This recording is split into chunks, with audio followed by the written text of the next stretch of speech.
Assalamualaikum warahmatullahi wabarakatuh.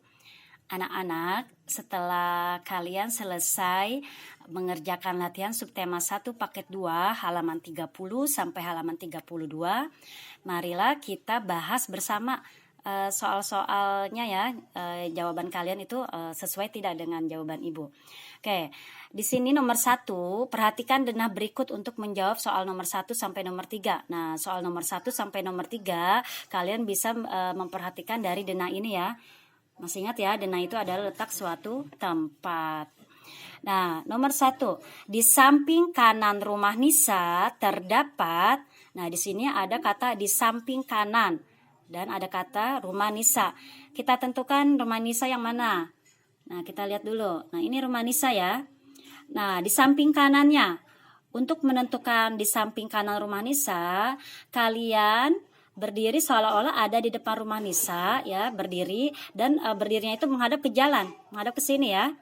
Nah, kemudian kalian tentukan mana kanan kalian, mana kiri kalian, mana tangan kanan kalian, mana tangan kiri kalian.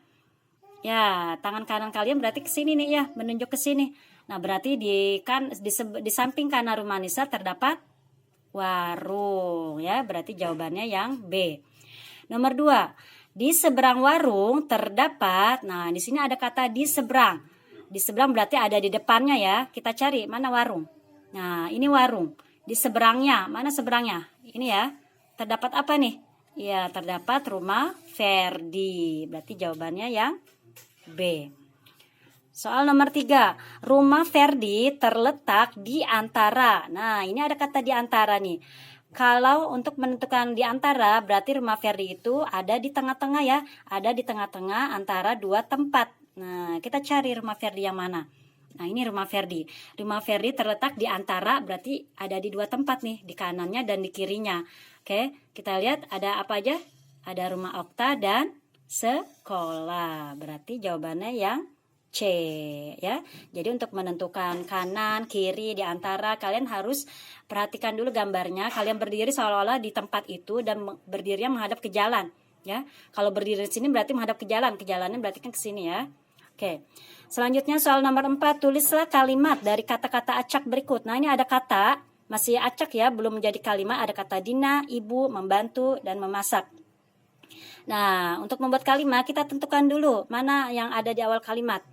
Ya, ini subjeknya ya. Dina membantu ibu memasak. Nah, Dina membantu ibu memasak. Setelah menjadi kalimat, ini tidak usah lagi menggunakan tanda strip ya, karena sudah disusun menjadi kalimat. Yang B, Ali di toko gula membeli. Nah, kita tentukan dulu mana yang ada di awal. Ali ya. Ya, Ali membeli apa? Membeli gula di toko. Nah, setelah menjadi kalimat, tanda stripnya tidak lagi digunakan. Selanjutnya soal nomor 5, tulislah makna kata berikut. Di sini ada makna. Mana itu maksudnya artinya ya, maksudnya. Di sini ada pasar dan gunung. Apa sih maksud dari pasar? Apa sih itu pasar? Apa sih itu gunung? Nah, itu yang dimaksud dengan makna. Di sini Ibu berikan ya makna atau arti dari pasar berdasarkan Kamus Bahasa Indonesia.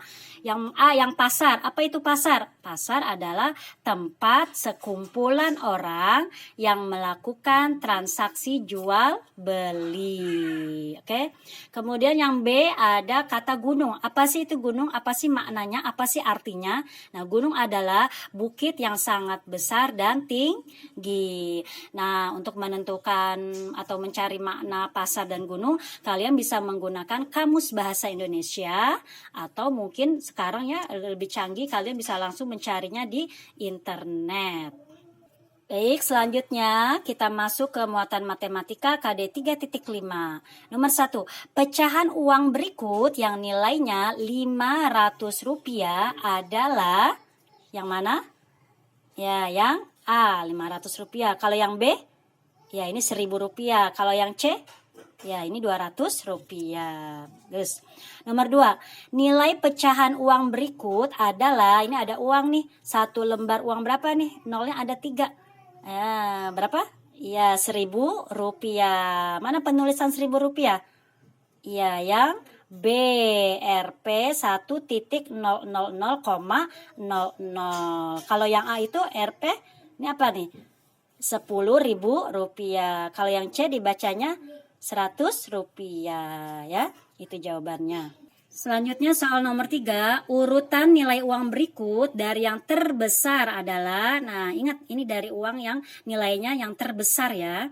Yang mana? Ya kalau yang A 2.000, 5.000, 500. Salah ya. Yang B Rp5.000, Rp2.000, Rp500. Betul nggak? Ya, betul ya, jawabannya yang B. Ini mulai dari yang terbesar nih. Besar, ya lama-lama jadi kecil, mulai dari terbesar. Baik. Nomor 4.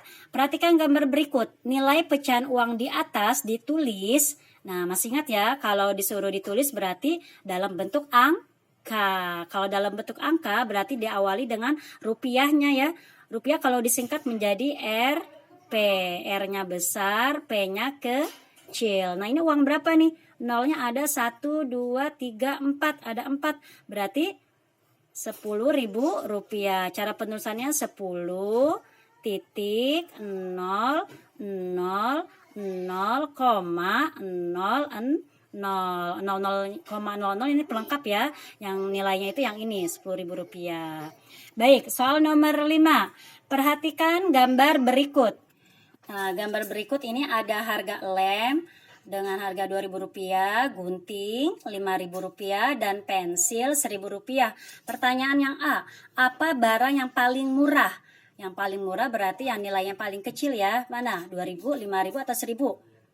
Ya, yang Rp1.000 ya. Apa nama barangnya? Pensil. Kalian tulis di sini, pensil. Yang B, urutkan nama barang dari yang paling mahal. Nah, kita urutkan nama barangnya ya, mulai dari yang paling mahal. Yang paling mahal berarti yang nilainya paling besar. Mana yang paling besar?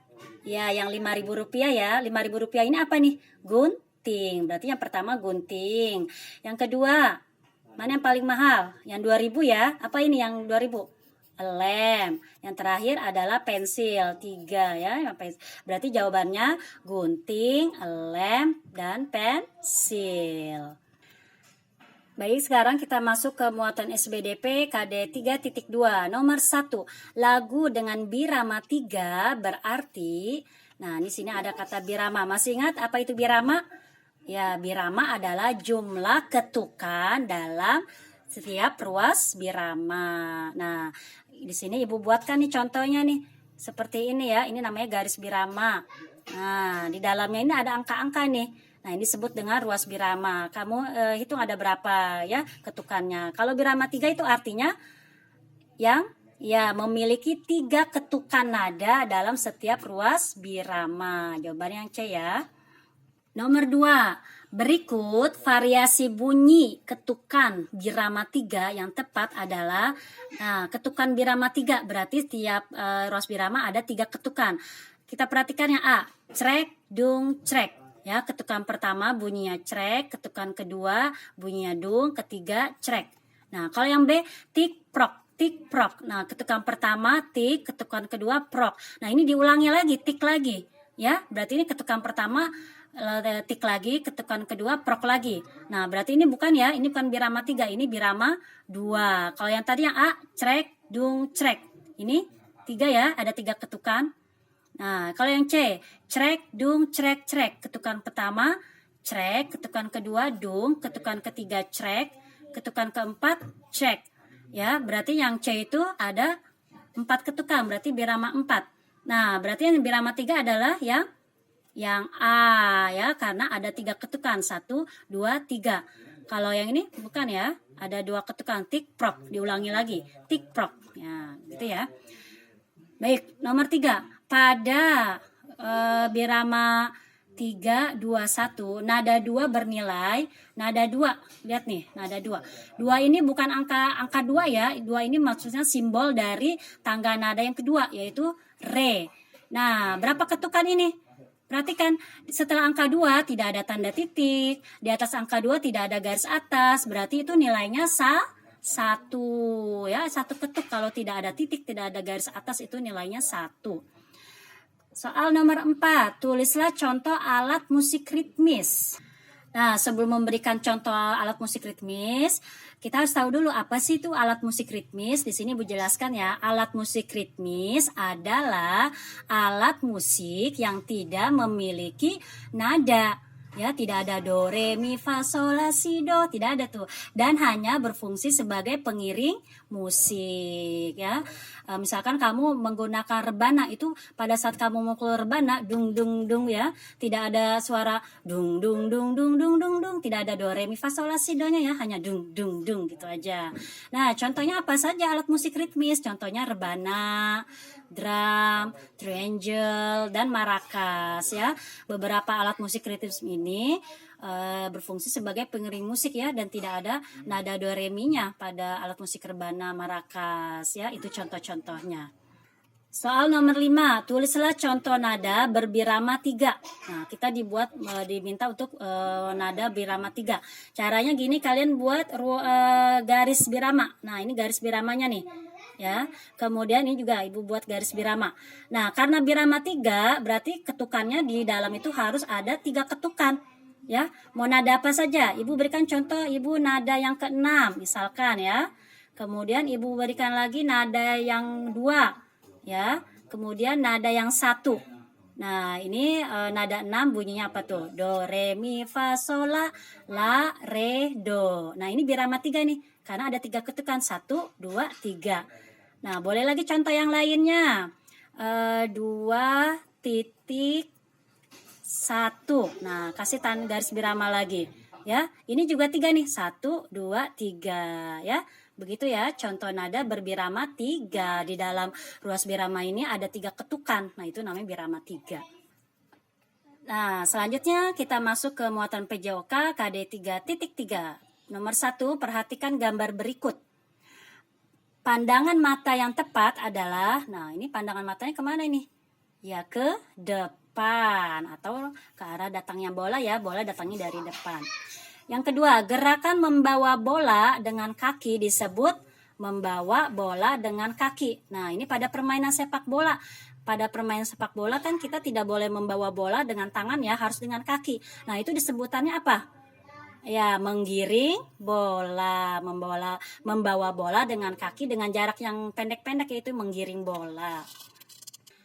Soal nomor 3, posisi kaki ketika melakukan gerak memukul bola adalah ya dibuka selebar bahu. Kamu buka kaki kamu selebar bahu kamu ya.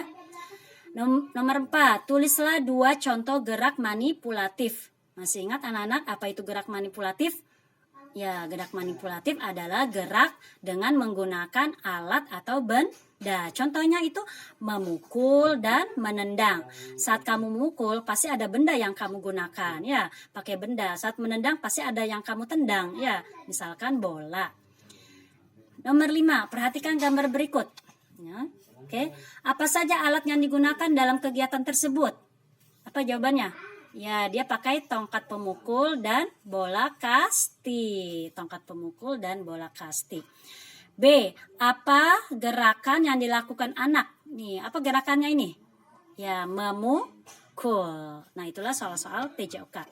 Selanjutnya kita masuk ke muatan PPKN KD 3.3. Nomor 1, Linda ingin membantu ibu memasak di dapur. Pekerjaan yang dapat dilakukan Linda adalah mana? Yang mudah dan aman. Ya, mencuci sayuran. Ya, ini mudah dikerjakan dan aman untuk Linda. Soal nomor 2, perhatikan gambar berikut. Kegiatan yang dilakukan Benny dan Ayah adalah ya, mencuci sepeda motor. Nomor 3, tugas utama seorang anak seusiamu adalah belajar. Ya, belajar ya jawabannya. Oke. Nomor 4, tulislah contoh kegiatan yang dapat dilakukan oleh anak-anak saat membantu membersihkan rumah. Apa contoh kegiatannya? Yang aman dan mampu mereka lakukan, anak-anak lakukan. Contohnya apa?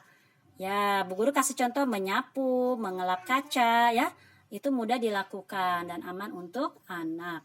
Nomor 5, tulislah 2 contoh pekerjaan di rumah yang dapat dilakukan bersama-sama anggota keluarga. Apa saja contohnya? Ya, membersihkan halaman boleh. Atau satu lagi, merapikan mainan bersama kakak ya. Nah, itulah dua contoh kegiatan di rumah yang dapat dilakukan bersama anggota keluarga. Baik anak-anak, sampai di sini ya selesai sudah pembahasan latihan soal subtema 1 paket yang kedua. Mudah-mudahan kalian bisa lebih paham lagi ya di paket kedua yang ini. Untuk soal-soal selanjutnya bisa kalian kerjakan, namun tidak perlu dikirim. Misalkan di sini membuat denah ya, silakan kalian buat. Marilah kita akhiri dengan hamdalah. Alhamdulillahirabbil alamin. Wassalamualaikum warahmatullahi wabarakatuh.